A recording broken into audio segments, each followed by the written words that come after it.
ভারতবর্ষের বৃহত্তম শিবলিঙ্গ এটি, অর্থাৎ এটি হলো ভারতবর্ষের বৃহত্তম শিব মন্দির, যেটি অবস্থিত খিদিরপুরে।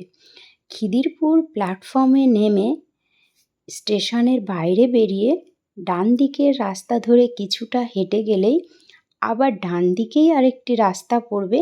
সেদিকে ঢুকে গিয়ে বাঁ সাইডে পড়বে একটি গলি, যেখানে ঢুকলেই যে কোনো কাউকে যদি জিজ্ঞাসা করা হয় ভূকৈলাস শিব মন্দিরটি কোথায়, সবাই দেখিয়ে দেবে। এটি হলো ভারতবর্ষের বৃহত্তম শিব মন্দির। তোমরা চাইলে অবশ্যই দেখে আসতে পারো। আশা করছি সবার ভালো লাগবে। আর এই মন্দির সম্পর্কে কিছু জানা অজানা তথ্য এখানে তুলে ধরা হয়েছে, তোমাদের ভালো লাগলে অবশ্যই পড়ে নিতে পারো। আর যদি ভিডিওটি ভালো লাগে অবশ্যই লাইক, শেয়ার, কমেন্ট করতে ভুলো না।